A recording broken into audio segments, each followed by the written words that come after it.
Shabbat Shalom, everyone. Let's begin with the blessing. Baruch atah Adonai Eloheinu melech haolam, asher kiddushanu b'mitzvotav v'tzivanu la'asok b'divrei Torah. Blessed are you, Lord our God, King of the universe, who sanctifies us with his commandments and commands us to engross ourselves in words of Torah. Deuteronomy 26 begins the 50th reading from the Torah with the words, "Then it shall be when you enter the land, which the Lord your God gives you as an inheritance." In Hebrew, the words "when you enter" is the title of our Torah portion today, Ki Tavo, when you enter, when you come.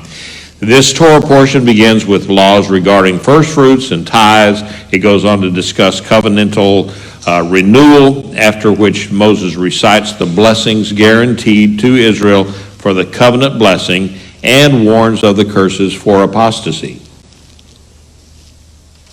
Now, this last month has been extremely difficult for many in this congregation.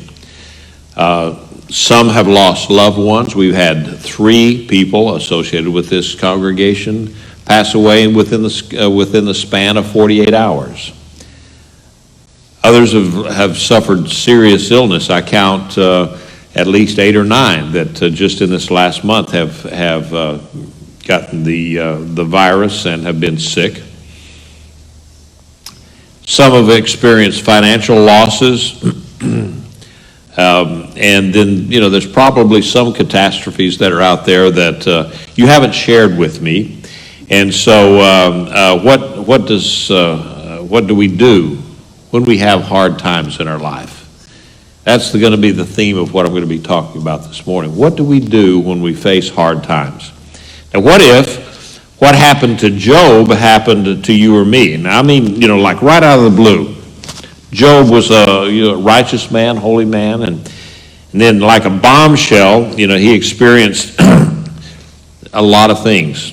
What happens if that sort of thing happened to us, and it just leaves us with emptiness where joy was? And what if you experience what, that famous British pastor described as a tumbled ruin of your ordered ways?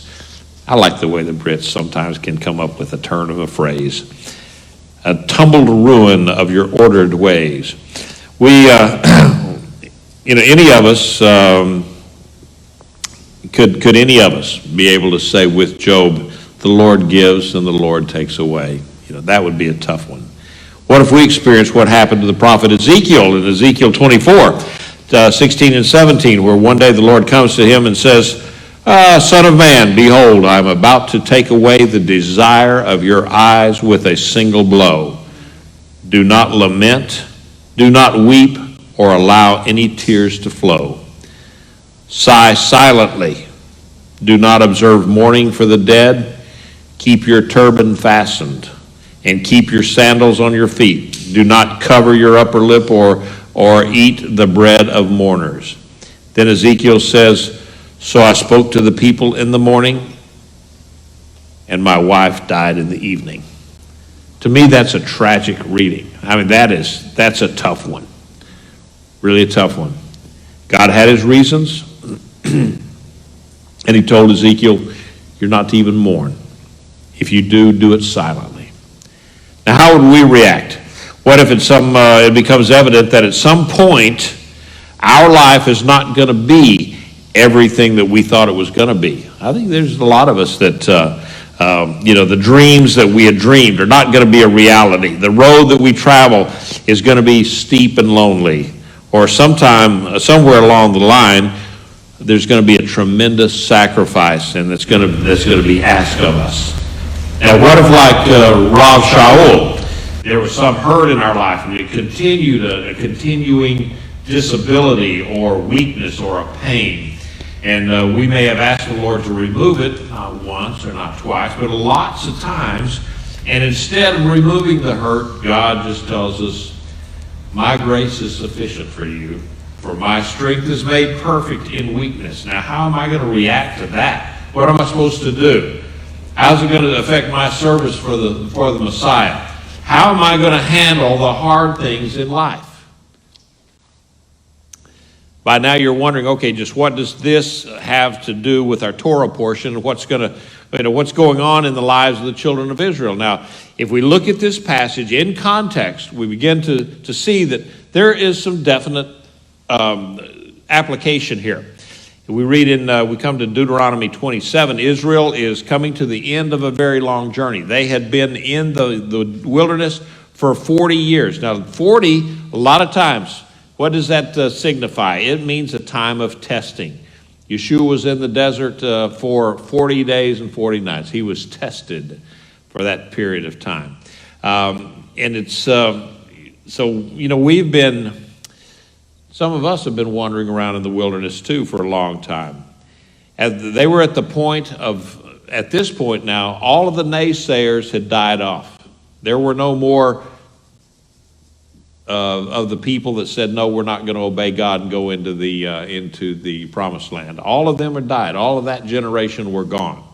And so now they're on the verge of experiencing their very finest hour. The wilderness wanderings are over, and the promised land is in sight. They're standing on the shore, looking right across the Jordan at the promised land. Everything that they had experienced up to this point was preparing them for this moment. But before they could go forward, God wanted to make them pause and make a place for worship. Before they could experience the blessings of the promised land, they had to learn some lessons from the past and use those lessons then as a springboard for worshiping God. Now, they have come through the wilderness, and at some point, God told them, at this point here, He told them to gather up some stones, and from those stones, they would build an altar to worship Him right there at the Jordan. Now, let me ask you, there are those that say that these stones, they got them from the middle of and I'll say it again later, that they got them from the middle of the Jordan River as they were crossing over. That's what the rabbis tell us. But we don't know where they got those stones from. But He told them to gather up some stones. They may have gathered them up over there in the land where they were at on the other side of the Jordan. We don't know. But what do those stones represent to Israel and to us? Now, I don't think it would be doing a great deal of damage to the Scripture if we said that these stones could have represented some difficulties, trials, hard things in life that Israel had faced. This was kind of the evidence of or the reminder of their 40 years wandering in the wilderness. And, they were at a crossroads here. They were at a point of moving forward or going back, and the key to which direction they go is found in what they do with those hard things, those rocks, those big stones. It's the same for us. I don't really see much difference between us and the Israelites in their wilderness wanderings and the difficult things you and I face in our daily lives as believers.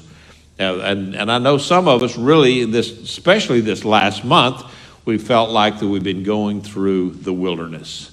There's just a lot of things going on here in the congregation that I didn't mention all of them this morning. There's other things, and that's why we need to pray for each and every person that you can remember in the congregation, because there are just a lot of stuff going on, just a lot. And so we have trials, we have tests, we have defeats, discouragement, loneliness. Just like Israel, we have a decision to make. What are we going to do with the hard things in life? Now, I see that we may have about 3 options here.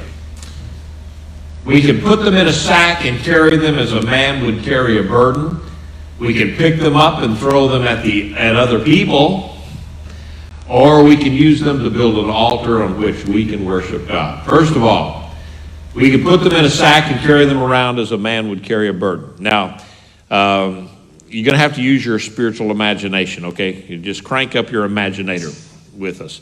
And God told the Israelites to gather up the stones and build an altar. Now, the rabbis tell us that they gathered these stones from the middle of the Jordan River, because where else could they have gotten those stones unless the Jordan River had dried up? And so wherever they got the rocks from, and they tell us that these were heavy stones. These were not just, like David picking up some pebbles so that he could kill Goliath. No, these were heavy rocks. And he didn't tell them, though. Remember, he didn't tell them to carry them around as a memorial. He didn't say, put them in a sack, put them over your back, and I want you to carry that rucksack with a 50-pound rock in the back of it. No, he didn't say that. These rocks were not meant to be a long-time burden to the people. It would have been pretty foolish for the Israelites to have gone around with these rocks saying, yes, one of these days I'm going to get rid of these rocks and do what God said. One of these days I'm going to build an altar. Now, it'd be pretty dumb, really, to carry the hard things of life on our shoulders all the time when God's big enough to do it and carry it himself. And, that is kind of what we do a lot of times. We carry these burdens around. And I've told you before, when you have a burden, bring it to the Lord and then leave it there. Don't pick it back up again after you've prayed. Give him your burden. They only had a short distance from where they crossed the Jordan. They only had to carry it a small way, not a very long way, up to Mount Gerizim, I think. Gerizim and Ebal is where they did their blessings and curses. And so it wasn't meant to be a permanent thing for them. God is big enough to carry our burdens. Yeshua said, come to me, all who are weary and burdened, and I will give you rest. That's in Matthew. Now that passage is basically talking about the rest we experience in Yeshua when we become a believer. Now the burden of guilt and sin and the shame and the war we waged with God over that sin is now over, and there's rest. We don't get saved by trying, by struggling, by working to be good enough. We are saved when we come to the end of our own good works and rest in all the sufficient grace of God found and manifest in the person and the work of Yeshua. Now, salvation is a relationship of trust with Yeshua at the helm. We just let him take over. You remember those old, I don't know if you remember some of these bumper stickers that said, God is my co-pilot. Well, they got it all wrong. Let God be the pilot, you be the co-pilot, okay? Let God be the pilot, and you can be the passenger back in the back so that you're not even touching those controls, all right? And you're not seeing those little altimeters and all of that kind of stuff, and I forget now it's been too long since I did that flight training stuff. All of the different gauges and everything that will tell you whether you're flying upside down or not, because sometimes you can't tell without looking at your gauges. And so we don't need to look at those gauges. Let God handle it. Let him take over. Same is true when we get saved. We come to Yeshua for daily strength to deal with the hard things that just come on, and you have to turn it over to him, just in total trust and dependence.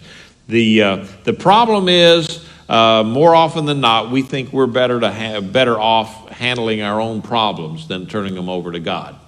And of course I'm looking in the mirror here when I'm doing this one, because you know how I am. I can do it myself. That's my mantra.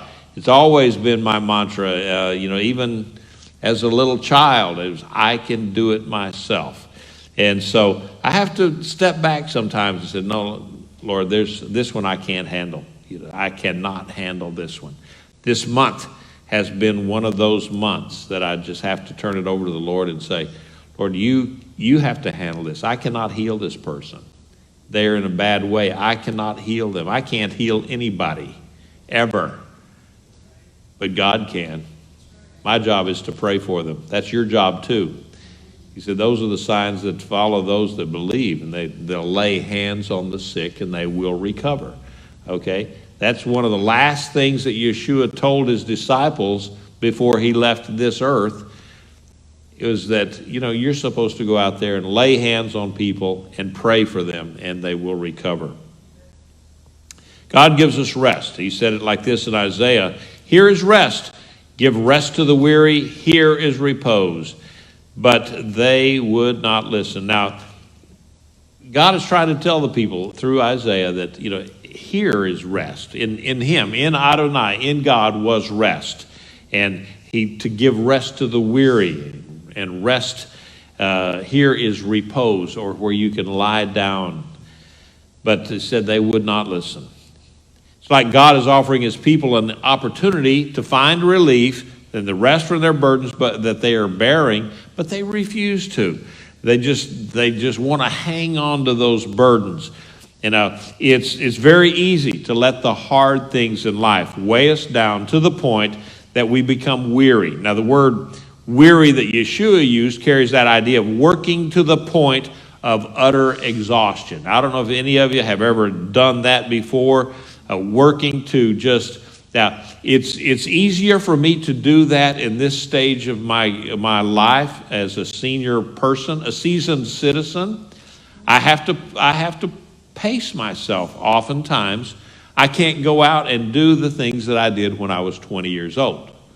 None of us can. That's just not the way God created us. As we get older, we just have a reduced function, reduced stamina. That's a fact of life. So what do we have to do? We have to kind of pace ourselves. That's why I've got a chair out there under a shade tree near my garden. Because I know when I start I know what it is to get too hot, to overheated. We have to slow down sometimes. And that idea of weary, you have to get rest. And, we could wrestle with all those hard things ourselves, but then when you do that, you lose your joy, you lose your confidence in the Lord. And I say all that thing because I know what happens, and I've done it, is work too hard and work myself into a point where then it's hard to just go and drink a big mug of water and then you're okay. Because once you get to that point of heat exhaustion or something, your body can start shutting down. Exactly, okay? And so we don't want to get to that point. Turn those burdens over to the Lord. The psalmist said, cast your burdens on Adonai and he will sustain you. He will never let the righteous be shaken. Now that's in Psalms 55:23. The word shaken means to slip or fall. God will not allow those that are his to be so overburdened that they slip and fall under the weight. He is faithful. That, you've heard of Jesse Ventura, right? The guy that was a former Navy SEAL and then a wrestler and just all around big mouth. Said he was a governor of Minnesota or something like that. Yeah. So I don't know what they're smoking up there in Minnesota, but anyway, he said that organized religion is a sham and a crutch for weak-minded people who need strength in numbers. Now, actually, I think he stole that from somebody like, some guy back in the 1800s or something like that. He was a communist, and I tried to find that quote, but I couldn't find it right offhand. But it said that religion is a crutch for the weak-minded. And so whether or not you agree with that assessment, when life comes crashing down on me, I'm thankful for that crutch. There are really two kinds of people in this world. There are the weak and know that they need the Lord, and then there are those who think they're strong, but they're too weak to admit their need. You and I can choose to carry our burdens, put the hard things of life in a sack and carry them around, or we could choose to give them all to Yeshua and let him turn our sorrow into joy. Now, this brings me to the second point here. Another thing that we can do with the hard things of life is we could pick those rocks up and throw them at people. You know, pick that heavy rock up and smash somebody with it. Now, there are some people, and even sometimes believers are guilty of this. They allow the hard things of life and to make them bitter and resentful towards God and toward others. Now, I'm sure that there's no one here in this congregation that's like that. No, we don't. We don't do that. And so it makes for a miserable life when you do that. Now, you can sometimes pick these people out in a crowd. You know, they've experienced some kind of tragedy or hurt or loss or defeat, and instead of offering those experiences to the Lord, they either blame God or they blame somebody else. You know, this in today's world, that's it, man. The blame game. You know, looking at all the stuff that's going on in this country today, and you can look around and what are they doing? They're blaming somebody that's been out of office for 8 months. You know. And of course, we could have told them 20 years ago when you go into Afghanistan that you're not going to be successful. No one ever in the history of mankind has been successful in subjugating Afghanistan. All right? So that's just the way it is. So in Hebrews 12:14 through 15, we read this. Pursue shalom with everyone, and the holiness without which no one will see the Lord. See to it that no one falls short of the grace of God, and see to it that no bitter root springs up and causes trouble, and by it many be defiled. Now, if you if you have a physical Bible with you, I don't even know. I mean, okay, Charlie's got him a physical Bible here with him, and there's a few. I've got mine over here. But I know a lot of us, we carry that electronic Bible, and it makes it a little tougher to write notes in your, on your little Bible there. But if you have the proper app, you can actually write notes in your electronic Bible. It's just I don't know how to do it. But if you have that, you might want to write right beside this verse a short sentence. You can write this: bitterness hurts more than just me. Bitterness hurts more than just me. Sometimes we get so caught up in the pain we're experiencing that we miss the work of grace God wants to do in us, and we react in bitterness and resentment. You know, sometimes we do. We get so wound up in our own little world of hurt and hate that we miss the blessing that God would be giving to us if you just stand back, open up, and let God work with you. Now, we could put all those troubles in a sack and carry them around. We could pick them up and throw them at other people, or we could do one other thing, and that is what the children of Israel did, and with all those hard things that they experienced. When the Israelites came out of the wilderness, one of the first things God told them to do was gather the stones, build an altar. Remember the stones, that represented the hard things in life. But what about the altar? Well, it was made from those very stones. Those hard things in life became the altar on which we offered sacrifices. The hard things that we had experienced, it became a place of worship, a place of rest, a place of recognition, a place of wonder and amazement at the love and the power of God who had so graciously led them out of the wilderness. Now, notice another thing. God told them to write all the words of Torah on these plastered stones. You know, it's just amazing. Back in those days, God told them to get stoned and get plastered. All in just a short time there. Boo, okay, all right. No, I don't pretend to know what they wrote on all the word on. They said write all the words of Torah. I don't know exactly what that means. Does it mean that they took these big rocks and wrote every single word that was in Torah? That's a lot of words.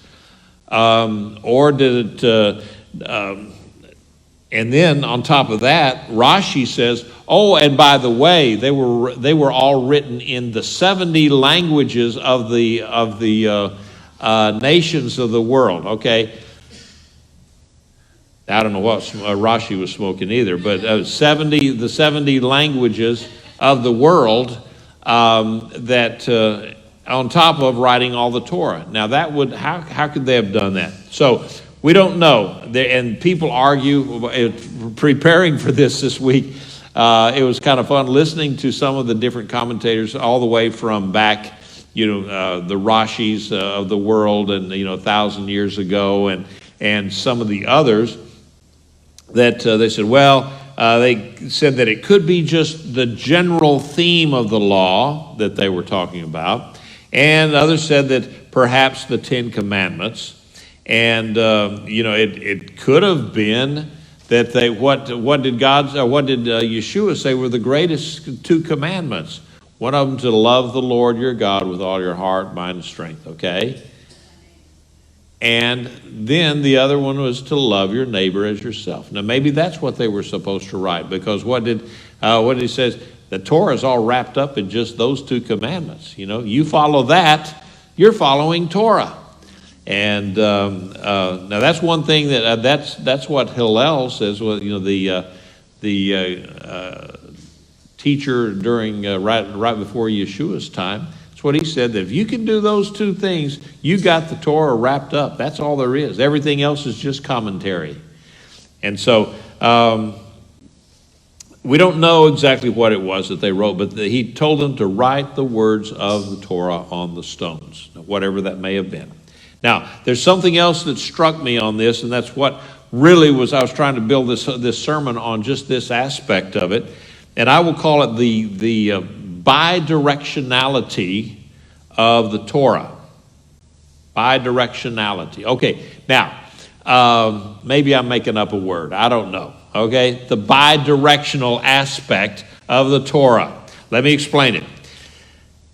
Deuteronomy 27 and 6 there says, you are to build the altar of Adonai, your God, of whole stones, and you are to offer up burnt offerings on it to Adonai, your God. You are to sacrifice fellowship offerings and to eat there. You will rejoice before Adonai, your God. Now, there were to offer up two types of offerings. You may have just blown past that, missed that part of it. You're to offer up two types of offerings. The first one is the burnt offering, the olah, okay? That's not the hello offering, okay?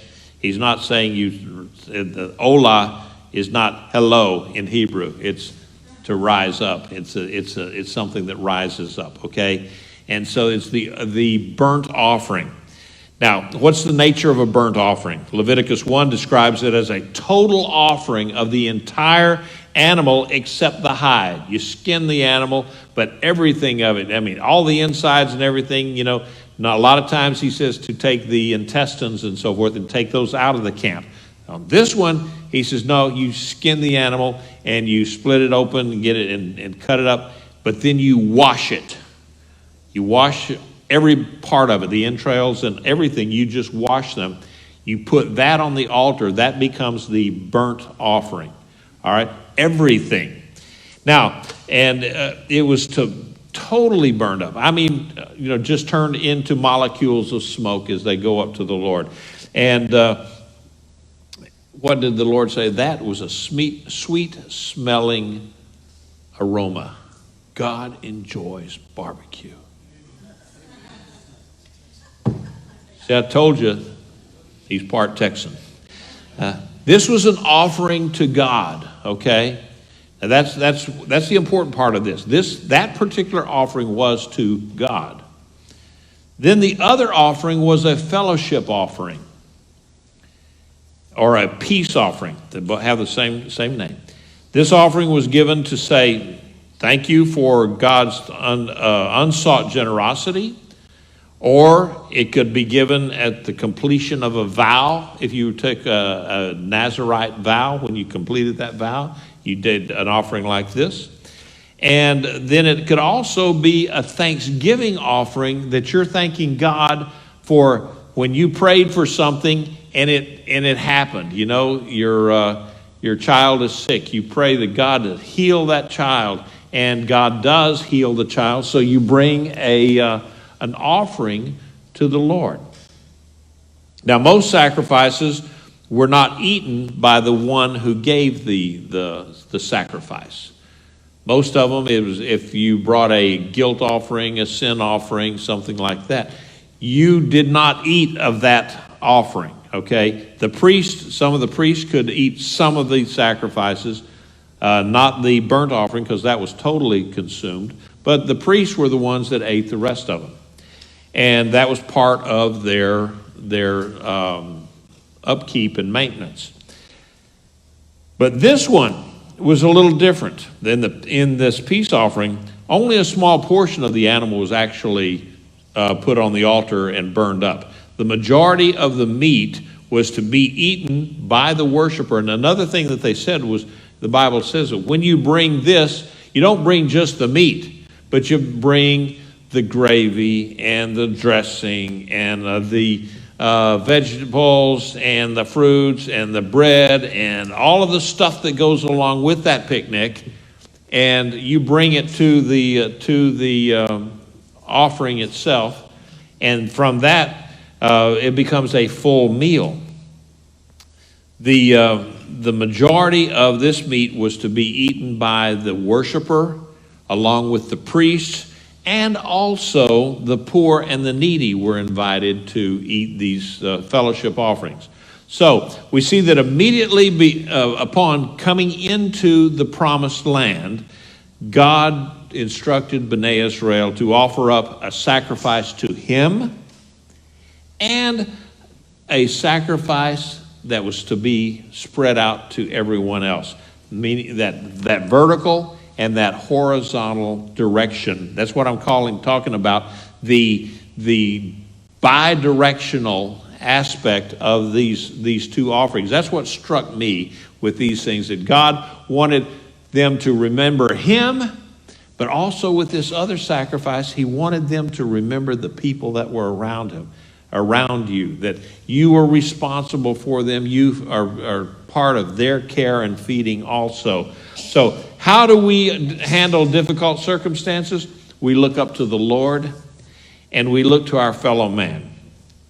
Sounds like what we talked about already, the two greatest commandments, doesn't it? Love your neighbor, or love God with everything that you got, and love your neighbor as yourself. And in Luke 10:27, it says, this is Yeshua speaking, you shall love Adonai your God with all your heart, with all your soul, and with all your strength, and all your mind, and your neighbor as yourself. Don't carry those difficult circumstances with you. Don't make others suffer because of your problems. And finally, just take it to the Lord, blessing him and also blessing those around you. If you do those things, that's a good way of handling the difficulties that we face each and every day. Could we stand? Father, I thank you for your many blessings. Thank you for your Torah that gives us instructions on how to deal with things that bother us, things that weigh us down, things that hurt us. And we pray this morning that each and every one of us would be able to take this lesson to heart and bless you for the many things that you have done for us, and even thanking you in the midst of our trials and tribulations, worshiping you, honoring you, even though we're going through things. Yeshua said that in this world we will have tribulation. Yep, we're going to have problems. But he said he's overcome the world, and so can we.